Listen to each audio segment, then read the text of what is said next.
जय हिंद साथियों, एक बार फिर से स्वागत है आप सभी का आपके अपने ऑनलाइन स्टडी प्लेटफॉर्म समग्र जीएस स्टडी पर। तो दोस्त, आशा है कि आप सब लोग स्वस्थ होंगे और आप सभी लोगों ने अपनी अपनी जो सिटी इन्फॉर्मेशन है, एग्ज़ाम की सिटी इन्फॉर्मेशन अब आपको पता चलने लगी है, साइट प्रॉपर वर्क कर रही है। तो अब आप जाकर उसको देख लीजिए, है ना। और 6 और 7 को आपका एग्ज़ाम होना है। आप सभी अपने जाने का जो भी प्रबंध है उसको कर लीजिए, है ना, और कमर कस लीजिए एग्ज़ाम के लिए। तो दोस्त, आपके उसी एग्ज़ाम को और बेहतर बनाने के लिए आपके लिए आज लेकर आया हूँ ये घटना चक्र की टॉह सीरीज का 7वां मॉडल पेपर। दोस्त, बहुत ही शानदार कलेक्शन है क्वेश्चंस का। तो चलिए शुरू करते हैं। शुरू करने से पहले आप सभी से एक छोटी सी गुजारिश रहती है कि आप लोग हमारे चैनल को अधिक से अधिक सब्सक्राइब कीजिए और हमारे वीडियोस को अधिक से अधिक शेयर और लाइक भी कीजिए। तो चलिए समय को बर्बाद न करते हुए सीधे चलते हैं क्वेश्चंस की ओर और लेते हैं हम अपना आज का पहला क्वेश्चन। क्वेश्चन है हमारा, गांधार कला किन दो कलाओं का संयोजन है। गांधार कला जो है, कह रहे हैं कि किन दो कलाओं का संयोजन है। तो दोस्त, आपका यहाँ पर जो राइट आंसर होने वाला है वो है आपका ऑप्शन नंबर बी, हिंद और यूनानी, यानी भारतीय और आपका जो यूनानी कला है उन दोनों का मिश्रण जो है वो है आपका गांधार कला। तो राइट आंसर होगा आपका यहाँ पर option number B. Next question है कि निम्नलिखित में से किस शासक ने प्राचीन भारत में दक्कन में सातवाहन साम्राज्य को मजबूत किया था। ठीक है, प्राचीन भारत में दक्कन में जो सातवाहन साम्राज्य है इसको मजबूत किया था गौतमी पुत्र सातकर्णी ने। राइट आंसर होगा मेरे भैया ऑप्शन नंबर ए। आगे बढ़िए, नेक्स्ट क्वेश्चन देखते हैं। वैदिक काल में तक्षण शब्द का प्रयोग डॉट डॉट के लिए किया जाता था। तो बताइए भैया, तक्षण शब्द का प्रयोग आपका वैदिक काल में किसके लिए किया जाता था, है ना। तो तक्षण शब्द का जो प्रयोग है आपका वो किया जाता था किसे, वड़ई के लिए, है ना। तो यहाँ पर आपका राइट आंसर हो गया ऑप्शन नंबर सी। ठीक, सेनानी जो होता था वो सेना का प्रमुख होता था। ठीक है, सेना प्रमुख के लिए आपका सेनानी होगा। कुलप जो है दोस्त, है ना, कुलप, तो कुलप होता था आपका परिवार का मुखिया। कौन होता था, परिवार का मुखिया, इसको हम लोग कुलप कहते थे। ओके, चलिए 24 है कि तुगलक वंश के बाद किस वंश ने शासन किया था।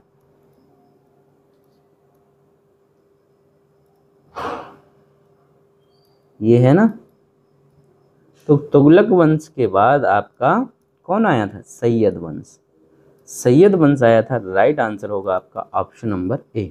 चलिए सर, निम्नलिखित में से किस मुगल बादशाह ने आगरा में शीश महल का निर्माण करवाया था। ठीक, तो सबसे अधिक जो इमारतें बनवाई थी, आपकी इमारतें बनवाने का श्रेय जो जाता है आपका, सबसे अधिक बनवाई थी किसने, शाहजहां ने। तो आगरा में आपका शीश महल, मोती मस्जिद, है ना, ये सब जो इमारतें हैं वो किसके द्वारा बनवाई गई थी, शाहजहां के द्वारा। राइट आंसर होगा मेरे भाई option number D. Next question है, निम्नलिखित में से कौन सा विद्रोह सन 1855-56 के बीच हुआ था। 55-56 के बीच आपका इनमें से कह रहे हैं कि कौन सा विद्रोह हुआ था। तो संथाल विद्रोह आपका हुआ था। ठीक है, संथाल जो विद्रोह है आपका, ये एक प्रसिद्ध आदिवासी विद्रोह था। ठीक है ना, आदिवासी विद्रोह था। इसमें 4 भाई थे। ये जो विद्रोह था इसमें 4 भाइयों की भूमिका मुख्य रूप से रही है। आपने नाम सुने होंगे इनके, एक सिद्धू था, दूसरा कानू था। ठीक है, सिद्धू, कानू, चांद और भैरव, इन 4 भाइयों का इसमें बहुत बड़ा योगदान था। चलिए नेक्स्ट है, निम्नलिखित में से बंगाल के किस गवर्नर जनरल ने सती प्रथा को गैर कानूनी घोषित किया था। तो सती प्रथा को गैर कानूनी घोषित कह रहे हैं कि किस गवर्नर जनरल के द्वारा किया गया था। तो बताइए सर, राइट आंसर जो आपका यहाँ पर होने वाला है वो है विलियम वेंटिक। कौन सा, ऑप्शन नंबर ए हमारा यहाँ पर बिल्कुल करेक्ट हो जाएगा।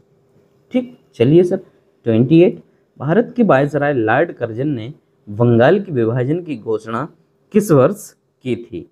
ठीक, तो बंगाल विभाजन की जो घोषणा हुई थी आपकी 20 जुलाई 1905, 20 जुलाई 1905 में। Option number B is the right answer. 29, 14 से 15 अगस्त 1947 की आधी रात को जवाहरलाल नेहरू ने संसद को संबोधित किया था। उनके बाद संबोधित करने वाले वक्ता निम्न में से कौन थे? ठीक, तो नेहरू ने जब आपका संबोधित किया था, कह रहे उनके बाद जो संबोधन था वो कौन से वक्ता के द्वारा किया गया था? तो ये था सर आपका सर्वपल्ली राधा कृष्णन के द्वारा। राइट आंसर होगा मेरे भाई ऑप्शन नंबर बी। 30, राष्ट्रगोपतार नामक समाचार पत्र ने किसके लिए सामाजिक धार्मिक सुधारों के संदेश का प्रचार किया था? राष्ट्रगोपतार नामक ये जो समाचार पत्र है, इस ठीक है, तो ये दादा भाई नौरोजी के द्वारा एक कौन सा गुजराती समाचार पत्र है। ठीक, तो इसने सामाजिक धार्मिक सुधारों का संदेश जो दिया था वो दिया था पारसी लोगों के लिए, है ना, पारसी समुदाय के लिए। राइट आंसर होगा आपका ऑप्शन नंबर सी। 31, कर्क रेखा निम्नलिखित में से किस भारतीय राज्य से होकर नहीं गुजरती है? तो हम सभी जानते हैं कि कर्क रेखा जो है वो आपकी भारत के 8 राज्यों से होकर गुजरती है। आप एक ट्रिक लिख लीजिए, मित्र पर गमछा झाड़। ठीक, तो ये आपके 8 राज्य हो गए। एक तो हो गया मिजोरम, त्रिपुरा, पास से आपका पश्चिम बंगाल, रा से राजस्थान, गा से गुजरात, मा से मध्य प्रदेश, छ से छत्तीसगढ़ और झा से झारखंड। ठीक, झार से झारखंड। तो आपका छत्तीसगढ़ यहाँ आ गया, त्रिपुरा आ गया, झारखंड आ गया, बच रहा है कौन सा? असम, है ना। तो राइट आंसर कौन हुआ हमारा? डी वाला हो गया। चलिए आगे बढ़ते हैं। कौन सी 2 प्रमुख नदियां मिलकर गंगा नदी का निर्माण करती हैं? ठीक, तो भागीरथी और अलकनंदा, है ना, अलकनंदा या भागीरथी, अलकनंदा और भागीरथी। राइट आंसर होगा सर ऑप्शन नंबर डी। चलिए आगे बढ़िए। 33, निम्नलिखित में से कौन सा राज्य भारत में लिग्नाइट कोयले का सबसे बड़ा उत्पादक है? ठीक, लिग्नाइट कोयले का सबसे बड़ा जो उत्पादक है आपका वो है तमिलनाडु। राइट आंसर होगा ऑप्शन नंबर ए। 34, रेगुर मिट्टी का दूसरा नाम है, क्या है बताइए? रेगुर मिट्टी को और क्या कहा जाता है? ठीक है, तो रेगुर मिट्टी जो है ये कहा जाता है आपका काली मृदा के लिए। किसे? काली मृदा को सर। राइट आंसर होगा ऑप्शन नंबर डी। चलिए आगे बढ़िए, नेक्स्ट क्वेश्चन की ओर मूव करते हैं।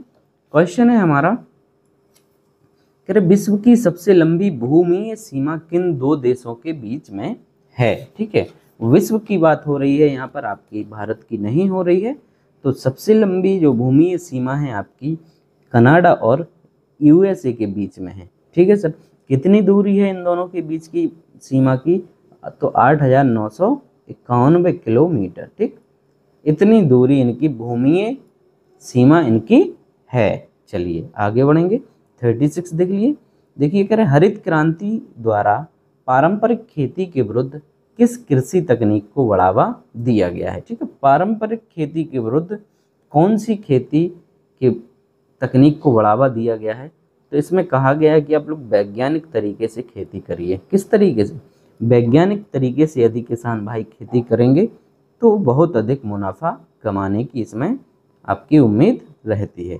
37, 1969 ईस्वी में बैंकों के राष्ट्रीयकरण के दौरान निम्नलिखित में से किस बैंक का राष्ट्रीयकरण नहीं किया गया था? ठीक है, तो 1969 में आपके कुछ बैंकों का राष्ट्रीयकरण हुआ था, प्रथम चरण था।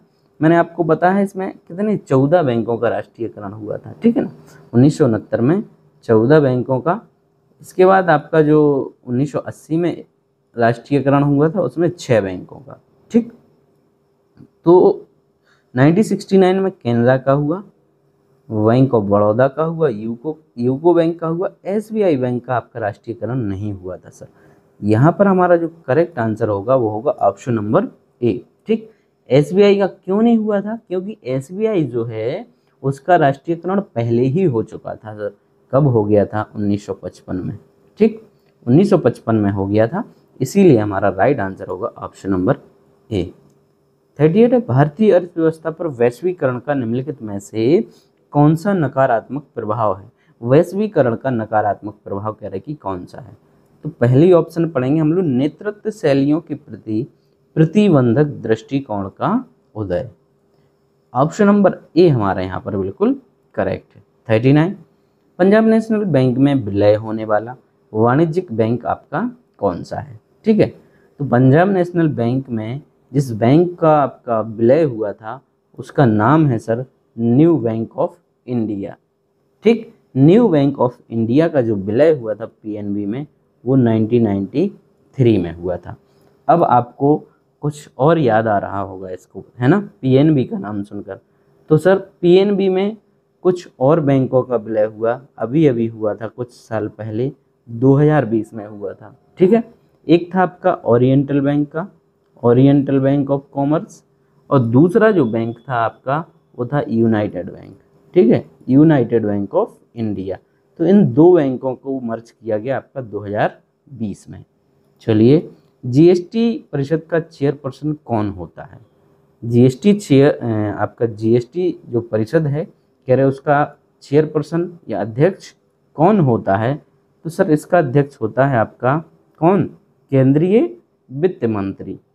केंद्रीय वित्त मंत्री राइट आंसर होगा ऑप्शन नंबर डी। 41 है, भारत का चुनाव आयोग 1989 में एक 3 सदस्यीय निकाय बन गया, इसे फिर से वर्ष ... में एकल सदस्यीय निकाय बनाया गया था। ठीक है, 1989 में एक 3 सदस्यीय निकाय बना था, फिर इसको पुनः एकल सदस्यीय निकाय बनाया गया। कह रहे कि ये कब किया गया था? तो सर 1990 में इसको किया गया। राइट आंसर होगा ऑप्शन नंबर बी। ठीक, तो दोस्त यदि वीडियो अच्छा लग रहा है, क्लास आपको पसंद आ रही है तो एक बार लाइक जरूर कर दीजिए। 42 है, भारतीय संविधान का निम्नलिखित में से कौन सा अनुच्छेद कार्यपालिका से न्यायपालिका के पृथक्करण से संबंधित है? ठीक है, कार्यपालिका से न्यायपालिका के पृथक्करण से आपका संबंधित है, कौन सा आर्टिकल है? तो आर्टिकल 50, अनुच्छेद 50 राइट आंसर होगा sir option number D. 43, Bharat के संविधान का हो गया ये, हाँ ये 43, भारत के संविधान का कौन सा अनुच्छेद मौलिक अधिकारों को लागू करने के लिए सर्वोच्च न्यायालय में याचिका दायर के अधिकार की गारंटी देता है? ठीक है, तो आप कौन से आर्टिकल के तहत जा सकते हैं, कहाँ पर? उच्च न्यायालय या सर्वोच्च न्यायालय में। तो सर ये है आपका आर्टिकल 32 संवैधानिक उपचारों का अधिकार, जिसको डॉक्टर BR अम्बेडकर साहब ने संविधान की आत्मा कहा था। क्या कहा था? संविधान की आत्मा कहा था। किसको? आर्टिकल 32 को। चलिए आगे बढ़ेंगे। 44 है, भारत के संविधान के अनुच्छेद ... के अनुसार देश के सभी उच्च न्यायालयों के लिए अंग्रेजी आधिकारिक भाषा है। ठीक है, तो आपका उच्च न्यायालय हो या आपका सर्वोच्च न्यायालय हो, एक आर्टिकल में कहा गया है, उस आर्टिकल वो आर्टिकल आपका कौन सा है? 315 है कि अंग्रेजी जो है आपकी वो उच्च न्यायालय या सुप्रीम कोर्ट की क्या होगी? आधिकारिक भाषा होगी। राइट आंसर होगा सर ऑप्शन नंबर ए। 45, राज्य लोक सेवा आयोग के अध्यक्ष और सदस्यों की नियुक्ति ... के द्वारा की जाती है। तो राज्य लोक सेवा आयोग का अध्यक्ष और उसके जो सदस्य नियुक्त होते हैं वो महामहिम राज्यपाल के द्वारा। राइट आंसर होगा मेरे भाई ऑप्शन नंबर ए। चलिए आगे बढ़ेंगे। जब एक पत्थर ऊपर की ओर फेंका जाता है तो किस प्रकार का ऊर्जा रूपांतरण होता है? ठीक, तो जब कोई पत्थर आपका ऊपर की ओर फेंका जाएगा तो कैसा रूपांतरण होगा सर? तो ये आपकी गतिज ऊर्जा जो है किसमें बदल जाएगी? गतिज ऊर्जा गुरुत्वीय स्थितिज ऊर्जा में ये आपकी परिवर्तित हो जाएगी, है ना। तो सी हमारा यहाँ पर बिल्कुल करेक्ट आंसर हुआ। 47, जल की स्थायी कठोरता दूर करने के लिए ... का उपयोग किया जाता है। ठीक है, तो जल की जो परमानेंट आपकी हार्डनेस है उसको ख़त्म करने के लिए कह रहे हैं कि हम लोग किस चीज़ का प्रयोग करते हैं? तो सर वॉशिंग सोडा का प्रयोग करेंगे। राइट आंसर होगा मेरा भैया ऑप्शन नंबर डी। ओके, चलिए नेक्स्ट क्वेश्चन 48, लार में कौन सा एंजाइम मौजूद होता है? लार में आपका पूछा गया है ट्रिप्सिन, पेप्सिन, एमाइलेज या रेनिन, बताइए। तो लार में जो आपका एंजाइम पाया जाता है उसका नाम है सर टॉयलिन। ठीक है, अब आप कहेंगे सर टॉयलिन तो यहाँ है ही नहीं, तो टॉयलिन को ही हम लोग क्या कहते हैं, टॉयलिन या एमाइलेज। टॉयलिन या एमाइलेज राइट आंसर होगा सर ऑप्शन नंबर सी। 49 है, निम्नलिखित में से कौन सा जोड़ा गलत सुमेलित है? मधुमेह इंसुलिन, गहंगा थायरॉक्सिन, कुशिंग सिंड्रोम कोर्टिसोल और एक्रोमेगाली एड्रेनालिन। ठीक है, एड्रेनालिन। तो यहाँ पर आपका जो गलत जोड़ा है वो है डी वाला। एक्रोमेगाली रोग जो है वो कौन सी, पिट्यूटरी ग्रंथि जो होती है आपका उसके द्वारा स्रावित होता है। सोमेटोट्रोपिन या वृद्धि हार्मोन जो होता है उस आपका उसके अतिस्रवण से होता है। ठीक है, अतिस्रवण से होता है। तो राइट आंसर होगा सर ऑप्शन नंबर डी। आगे बढ़िए। 50वां, रोग उत्पन्न करने वाले सूक्ष्म जीवों को क्या कहा जाता है? ठीक है, तो जो रोग उत्पन्न करेंगे ऐसे सूक्ष्म जीवों को हम लोग रोगजनक कहेंगे। क्या कहेंगे? रोगजनक कहेंगे। राइट आंसर होगा ऑप्शन नंबर ए। चलिए, यहाँ आपके हिंदी के 5 क्वेश्चन देखेंगे हम लोग। मंदिर मंदिरा युग्म का उपयुक्त अर्थ वाला युग्म कौन सा होगा? ठीक, तो मंदिर आप सभी जानते हैं, मंदिर जहाँ पर हम लोग क्या है, देवालय, देवालय। और मंदिरा जो होता है वो अश्वशाला को कहा जाता है। तो राइट आंसर होगा मेरे भाई ऑप्शन नंबर सी। आगे बढ़िए। 57 कह रहे कांच की हांडी जो है वो बार बार नहीं चढ़ती है। कांच की हांडी जो है वो बार बार नहीं चढ़ती है। कहने का सीधा सा अर्थ है कि छल कपट का व्यवहार हमेशा नहीं चलता है। ठीक, छल कपट का व्यवहार जो है आपका हमेशा नहीं चलेगा। एक आध बार बाई चांस हो सकता है आप इसमें सक्सेस हो जाएं, लेकिन कतई इसका ये मतलब नहीं है कि आप हमेशा क्या होंगे, सक्सेस होंगे। चलिए आगे बढ़िए। 58 है, यामा के रचयिता कौन है? ठीक, तो यामा जो कृति है आपकी वो है महादेवी वर्मा की। राइट आंसर होगा सर ऑप्शन नंबर बी। 59, जिसे सरलता से पढ़ा जा सके के लिए एक शब्द आपका क्या होगा? तो सरलता से पढ़ा जा सके सुपाठ्य। सुपाठ्य हमारा यहाँ पर बिल्कुल करेक्ट आंसर। 60, कविसुर का संधि विच्छेद आपका क्या होगा सर? कविसुर का संधि विच्छेद आपसे यहाँ पर पूछा गया है, तो बताइए सर क्या होना चाहिए? कवि प्लस ईश्वर। कवि प्लस ईश्वर, option number B is the right answer. चलिए आगे बढ़ेंगे। यहाँ से हमारे क्वेश्चंस हैं कुछ। ठीक है, अब आएंगे आपके करंट के। ठीक है, तो 10 क्वेश्चन आपके करंट के हम लोग यहाँ से लेने वाले हैं या करने वाले हैं। चलिए देखिए, टेनिस की ग्रैंड स्लैम प्रतियोगिता फ्रेंच ओपन 2025 के पुरुष एकल का खिताब किसने जीता है? बहुत ही इंपॉर्टेंट क्वेश्चन। टेनिस की जो ग्रैंड स्लैम प्रतियोगिता होती है कौन सी होती है सर? French open. 2025 का पुरस्कार कह रहे हैं किसने जीता है? तो सर ये जीता है कार्लोस अल्काराज ने। कार्लोस अल्काराज ने जीता है। राइट आंसर होगा ऑप्शन नंबर ए। 72, मई 2025 में अमेरिका और ईरान के बीच परमाणु वार्ता का 5वां दौर कहाँ संपन्न हुआ था? मई 2025 में ये आपका बातचीत का दौर शुरू हुआ, तो ये हुआ था रोम में। कहाँ पर हुआ था? रोम में हुआ था। राइट आंसर होगा ऑप्शन नंबर बी।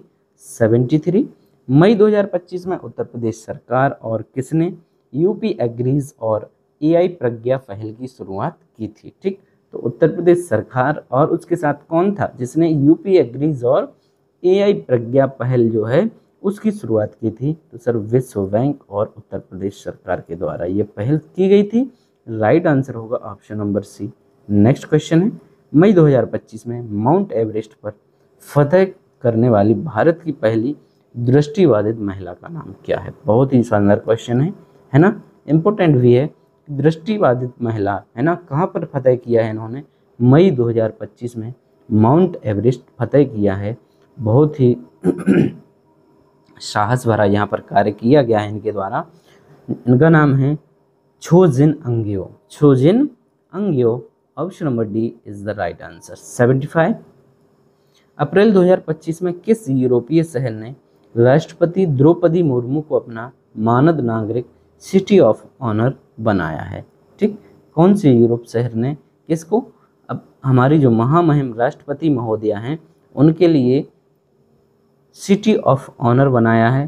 तो ये बनाया गया है आपका लिस्बन के द्वारा। किसके द्वारा? लिस्बन के द्वारा। राइट आंसर हो गया ऑप्शन नंबर सी। 76 कौन सा देश चंद्रयान 5 मिशन में भारत का सहयोगी देश होगा? चंद्रयान 5 मिशन में भारत का सहयोगी होगा आपका कौन? तो ये होगा जापान। राइट आंसर हो गया ऑप्शन नंबर ए। चलिए सर, 97 ऑस्कर पुरस्कार 2025 में किस फिल्म को सर्वश्रेष्ठ फिल्म का पुरस्कार दिया गया है? 97 ऑस्कर पुरस्कार जो आपके दिए गए हैं 2025 में, तो इसमें सर्वश्रेष्ठ फिल्म का जो पुरस्कार दिया गया है सर वो मिला है अनोरा को। राइट आंसर होगा ऑप्शन नंबर बी। 78 मई 2025 में सागरमाथा संवाद सागरमाथा संवाद 2025 का आयोजन कहाँ किया गया? सागरमाथा संवाद 2025 का आयोजन किया गया था आपका काठमांडू।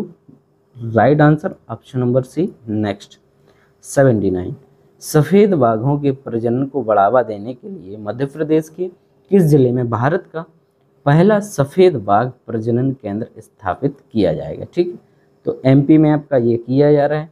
फिर किस जिले में ये पहला होगा आपका भारत का पहला सफ़ेद बाघ प्रजनन केंद्र स्थापित किया जाएगा?